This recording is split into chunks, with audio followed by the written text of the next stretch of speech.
the business next year maybe. Thank you, Lalit ji. बहुत practical views और grounded views हैं. A lot you have enlightened. Thanks a lot. Now, finally, we come to Rahul Bhai. We have been saving him for the last. With the wide canvas of experience of over 3 decades, he has in this industry, having seen this industry taking 360 round. I'm sure Rahul Bhai, through his experience in heading brands like Victoria Terminus in early 90s to 109 degree Fahrenheit till now, I have 2 points for seeking advice of Rahul Mehta ji. Please, Mr. Hardik, please get Mr. Rahul Mehta here.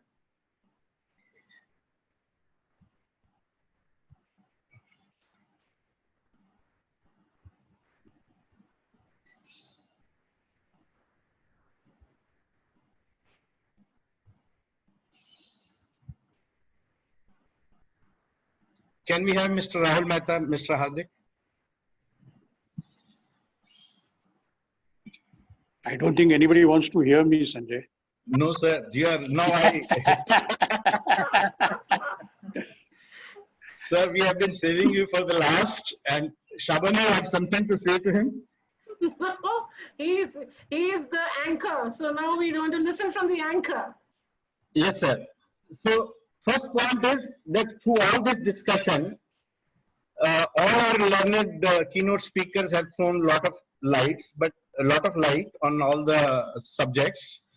But I'm sure, Rahul Bhai, you can either summarize or you can share your views, some innovative ideas, because you have been into brand and retail space. You have seen this industry growing over last 30, 40 years.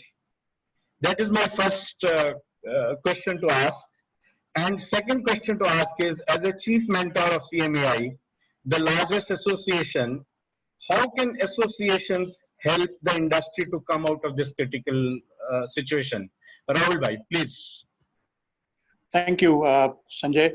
मैंने काफी messages पढ़े हैं जो panelist से आए हैं और audience से आए हैं कि हिंदी में बात करें. हाँ जी, थैंक यू. तो मैं कोशिश करूंगा हिंदी में बात करने की. जिसको भी मेरी हिंदी समझ में नहीं आती है वो उनको अंग्रेजी का ट्रांसलेशन भिजवा देना. तो मैंने जो मेरे पहले जो स्पीकर्स जो आए उनसे सुना, काफी इंटरेस्टिंग और बहुत ही लर्निंग वाली स्पीचेस थी. बेसिकली 2 या 3 चीज बाहर आती है कि number 1, deep discounting is not the answer to our problems. आज जो हमारे जो प्रॉब्लम्स हैं, डिस्काउंटिंग उसमें कुछ हेल्प कर सकता है, लेकिन बहुत डीप डिस्काउंटिंग अगर हम करेंगे तो शायद आज की जो लड़ाई है वो शायद हम जीतेंगे कुछ हद तक, लेकिन लॉन्ग रन में जो नुकसान हमारे ब्रांड्स को जो हम करेंगे वो बहुत ज्यादा होगा. और कई लोगों ने, राकेश जी ने, हेमंत जी ने, संदीप जी ने, कई लोगों ने बड़े अच्छे सुझाव दिए. E brochure, keeping some fabrics in hold etcetera. मुझे सिर्फ एक पॉइंट थोड़ा सा अगर मैं डिफरेंस में बताऊं कि काफी जो सजेशन और सुझाव जो थे वो अंडर नॉर्मल सर्कमस्टेंसेस वो बहुत ही करेक्ट, बहुत ही वैलिड और बहुत ही सही सुझाव थे और सॉल्यूशंस थे. आज जो मुझे लगता है कि कई रिटेलर्स और कई मैन्युफैक्चरर्स का इमीडिएट प्रॉब्लम ये है कि कैश आज नहीं है हाथ में. तो आगे फैक्ट्री चलाने के लिए भी अगर मुझे पैसा चाहिए, अगर मुझे फ्रेश प्रोडक्शन करने के लिए भी अगर मुझे फाइनेंस चाहिए, तो वो मैं कहाँ से लाऊं जब तक मेरे पास ये इन्वेंट्री है. तो मेरा यही एक सुझाव रहेगा कि हो सकता है कुछ लेवल के डिस्काउंटिंग की जरूरत पड़े. मैं ये सजेस्ट करूंगा कि जो ई कॉमर्स की चैनल है, जो आज भी आप सबसे बड़े से बड़े ब्रांड्स ले लो, वो भी ई कॉमर्स में डिस्काउंट पे माल काफी बेचते हैं। तो अगर आपका ब्रांड डिस्काउंट पे ई कॉमर्स में बिकेगा तो शायद जो लॉन्ग टर्म में जो डैमेज हम लोग सोचते हैं वो शायद नहीं होगा, क्योंकि सब कस्टमर भी आप जानते हैं कि हाँ भाई ई कॉमर्स में तो पुराना माल है, डिस्काउंट में माल बेचता है। तो अपनी जो फिजिकल दुकानें हैं उसमें आप उतना डिस्काउंट नहीं दो और ई कॉमर्स में दो, वो एक तरीका है। दूसरा ये तरीका है कि कई बाहरगांव से बायर्स आते हैं, अफ्रीका से, मिडिल ईस्ट से, जो लॉट में माल खरीदते हैं, आप उनको भी अप्रोच कर सकते हैं डिपेंडिंग कि आपका कितना पुराना माल है। समर SS20 मेरे हिसाब से SS20 को डिस्काउंट करने का कोई मतलब नहीं है और आपको जितना हो सके आपके पास होल्ड रखना चाहिए, क्योंकि ये 2-3 महीने भी जो जैसे राकेश जी ने बताया कि आज एक्चुअली विंटर तो इंडिया में सिर्फ नॉर्थ में आती है और सिर्फ दिसंबर जनवरी में आती है। तो right up to end of November हमारे पास टाइम है कि आप SS20 का जो प्रोडक्शन जो हमने किया है वो आप बेच सकते हैं। और जैसे एक मेरे दोस्त ने कहा था कि यार लोगों ने देखा तो है नहीं कि ये माल SS20 का है या AW20 का है, और फ्रैंकली स्पीकिंग कस्टमर को वो चिंता भी नहीं है कि ये प्रोडक्ट, ये स्टाइल के आगे आप कौन सा कोड लगाते हो। वो SS, AW, PW, BW उसमें कोई समझता नहीं है, उसको स्टाइल अच्छी लगी, प्राइस अच्छा है, वो माल खरीदेगा। तो हो सकता है आप अपने टैग्स चेंज करो, लेबल्स चेंज करो और sell it as fresh merchandise. You are not cheating the customer because it is not old stuff. You are being fair to the customer. You are not overcharging him. You are giving him a good price. So go ahead and do that. It is not unethical. मैं ये जरूर कहूँगा कि आपके जो prices जो है वो आप बहुत ही क्लोजली स्टडी कीजिए, क्योंकि मेरे ख्याल से हेमंत भाई ने ये पॉइंट रखा था कि हम लोग जानते हैं, एश्यूम करते हैं कि हमारा 30-35% माल EOSS और डिस्काउंटिंग में बिकेगा, तो वो हिसाब से हम अपने प्राइसेस, जो ओरिजिनल प्राइसेस जो है, MRP जो है, वो हम लोग एड ऑन करते हैं, इन्फ्लेट करते हैं और उसके बाद उसके ऊपर डिस्काउंट देते हैं।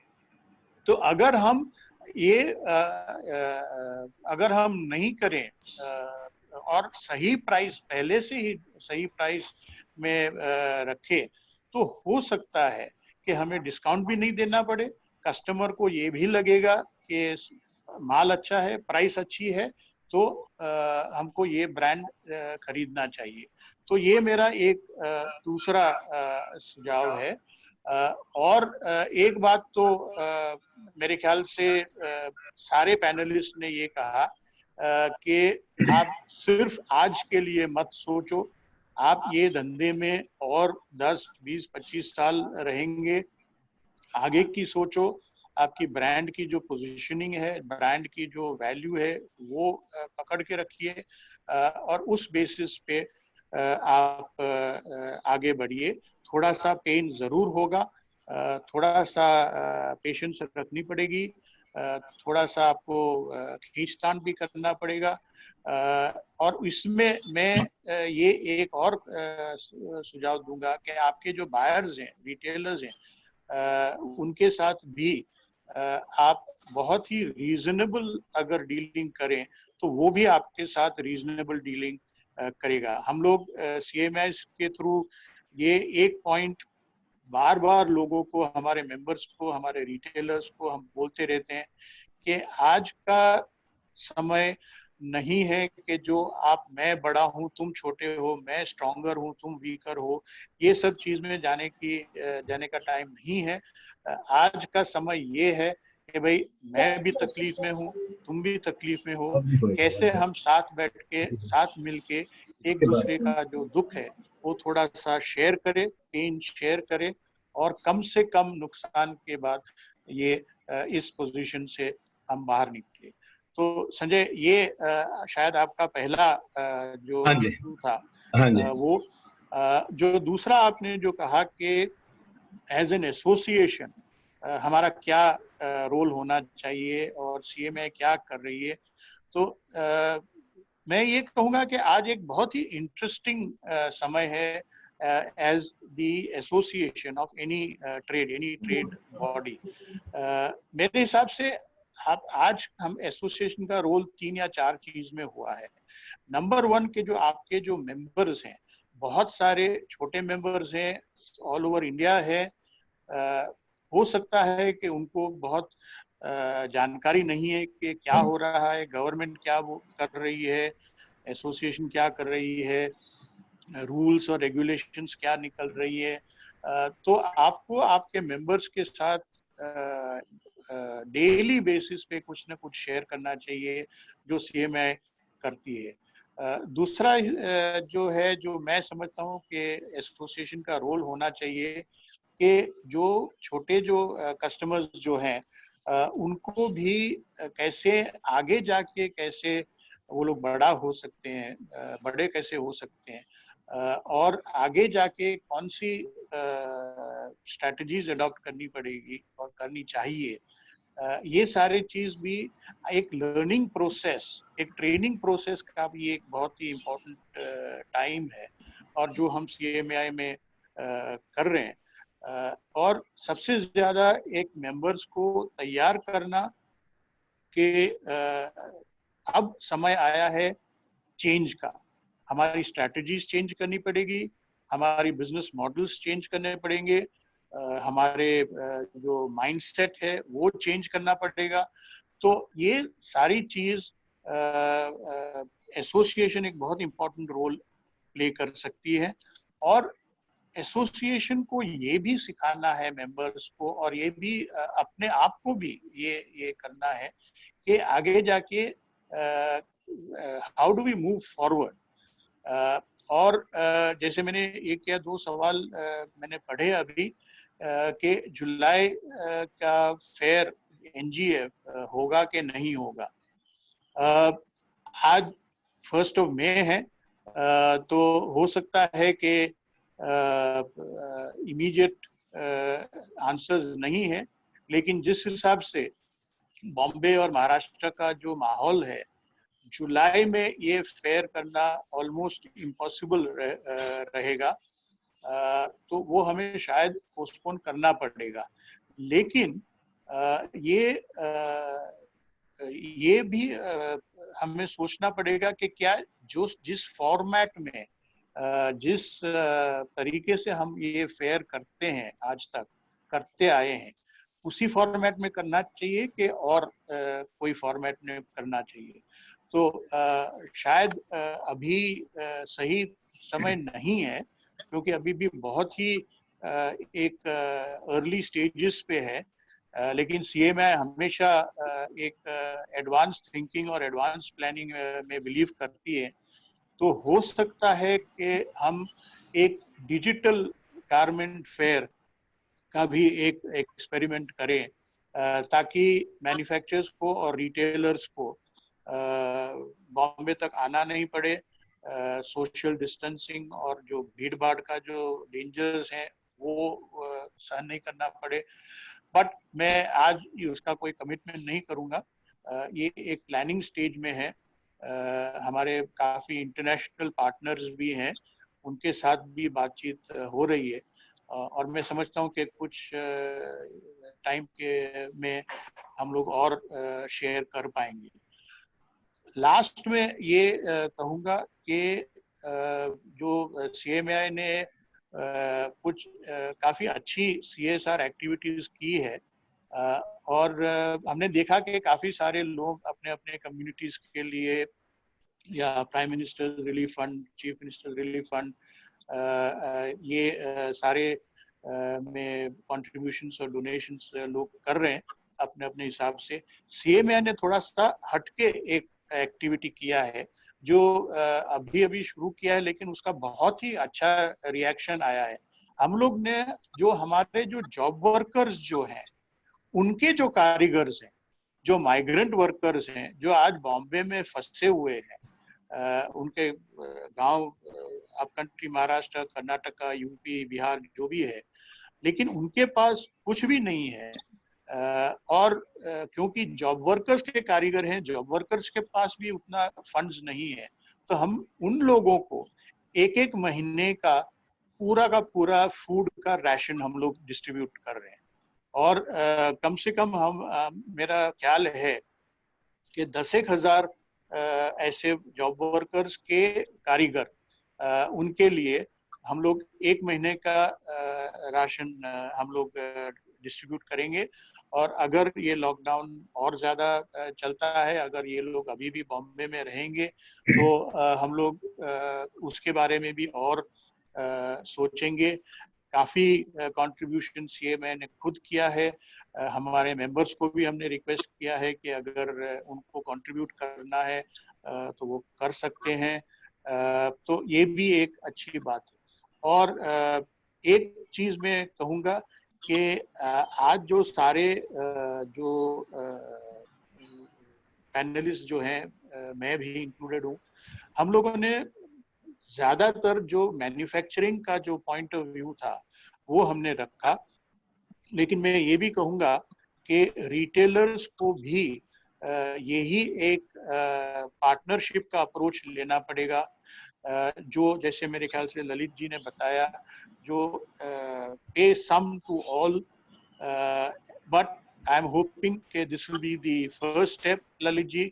और एक बार सम टू ऑल हुआ, उसके बाद ऑल टू ऑल पेमेंट भी रिटेलर्स करेंगे। मैं जानता हूं, हम लोग सब जानते हैं कि रिटेलर्स भी उतने ही प्रॉब्लम्स में हैं, जैसे मॉल ओनर्स भी प्रॉब्लम्स में हैं, हमारे फैब्रिक सप्लायर्स भी प्रॉब्लम में हैं। तो हर एक को एक दूसरे को हेल्प करना चाहिए। और मैं मैन्युफैक्चरर्स को भी मैं ये एक विनती करूंगा कि जितना ही फेयरनेस, जितना ही अच्छा बिहेवियर हम एक्सपेक्ट करते हैं हमारे रिटेलर्स से, हमें भी उतना ही फेयर बिहेवियर हमारे फैब्रिक सप्लायर्स और ट्रिमिंग सप्लायर्स के साथ करना चाहिए। तो Sanjay, I hope I have answered. Rahul ji आपने एकदम सही बोला। बट लेकिन क्या है कि अभी कोई भी रिटेलर जो अपने तरफ से पैसा देता है वो बैंक से उधार लेके देता है, और बैंक भी आप जानते हैं हम लोग मिलकर काम कर रहे हैं, तो बैंक भी अपनी वर्किंग कैपिटल लिमिट्स वगैरह बढ़ाने में तकलीफ दे रही है। तो और पता नहीं कितना दिन चलेगा, बिकॉज हमारे पास और भी तरह की लाइबिलिटी है। तो इसीलिए थोड़ी किफायती वे में काम करना पड़ेगा, बिकॉज और सामने भी वेंडर को भी उस तरह से काम करना पड़ता है। तो आई थिंक सबको कुछ ना कुछ करते रहना चाहिए, कुछ ना कुछ देते रहना चाहिए, जिससे कि सब जिंदा रहे, वो ज्यादा इंपॉर्टेंट है। Absolutely agree Lalit ji, absolutely agree. Rahul भाई आपने बहुत अच्छा बोला। मैं ये जानना चाहूंगा कि सीएमआई प्लेटफॉर्म के through manufacturers, specially mid size manufacturers जिनके रिसोर्सेज लिमिटेड होते हैं, उनका डिस्ट्रीब्यूटर्स के साथ मिलके एंड फर्दर रिटेलर के साथ मिलके कुछ चेन डेवलप करके, अगर प्रैक्टिकली कुछ नहीं भी होता तो कम से कम एक आइडिया शेयर हो जाए, या कम से कम एक ज्ञान शेयर हो जाए, या कम से कम एक पार्टनरशिप वाला प्रोसेस समझ आए। तो आज की डेट में, though we have some panelist from the retail also, तो आज की डेट में रिटेलर्स, जो एक छोटा रिटेलर है, वो उसके पास सबसे बड़ा चैलेंज है, बिकॉज उसके पास रिसोर्सेज वेरी लोकलाइज्ड है, उसके अपने फैमिली के रिसोर्सेज हैं, उसके पास ऐसी कोई चीज नहीं है। तो at this point of time retailer जो आज हमारा इस टाइप का छोटा रिटेलर है, जो 70% इंडस्ट्री का बैकबोन है, उसको हमारी चेन क्या सपोर्ट कर सकती है? देखिए संजय, हमारी इंडस्ट्री की एक कमजोरी ये है कि 70% या 80% एमएसएमई में है, और वो फैब्रिक सप्लायर भी उसी कैटेगरी में है, मैन्युफैक्चरर भी उसी कैटेगरी में है, और रिटेलर भी उसी कैटेगरी में है। तो मैं तो यही कहूँगा, एक ही अगर मंत्र है तो ये एक्सेप्ट करना कि सिर्फ मैं तकलीफ में नहीं हूँ, सारे लोग तकलीफ में हैं, हमारे डिस्ट्रीब्यूटर्स और एजेंट्स भी तकलीफ में हैं, हम भी तकलीफ में हैं, हमारे रिटेलर्स, कस्टमर्स भी तकलीफ में हैं, और हमारे सप्लायर्स भी तकलीफ में हैं। तो जैसे कि ललित जी ने भी ये कहा, राकेश जी ने भी कहा कि मिलजुल के ये कुछ ना कुछ करना पड़ेगा। आज मैं हैरान हो गया था, हमारे सीएमआई के एक ग्रुप में एक रिटेलर ने, मैं नाम नहीं दूंगा, एक रिटेलर ने अपने दूसरे रिटेलर भाइयों से विनंती की है कि देखिए हमारे मैन्युफैक्चरर्स छोटे हैं, इतने सालों तक हमारा सपोर्ट किया है, साथ दिया है, आप उनको मत मारना, जितना आपकी कैपेसिटी है, जितना आपके पास पॉसिबिलिटी है, आप अपने सप्लायर्स को पेमेंट आप कर दीजिए। तो आप ये सोच समझिए, और ये कोई बड़ा रिटेलर नहीं था, ऑर्गेनाइज रिटेलर या लार्ज फॉर्मेट वाला नहीं था, एक छोटा रिटेलर था। तो अगर ये छोटा रिटेलर ये एटीट्यूड ले सकता है तो सारे रिटेलर्स ये एटीट्यूड लेंगे। और मुझे ये विश्वास है, कई लोग बोलते हैं कि राहुल भाई आप बहुत ही सीधे आदमी हो, आप समझते हो कि सारी दुनिया सीधी है, लेकिन मुझे ये विश्वास है कि इस इंडस्ट्री में हम लोग अगर साथ में मिलके करें तो सब लोग एक दूसरे के साथ साथ देंगे, कोऑपरेट करेंगे और पार्टनरशिप के मोड में आगे बढ़ेंगे।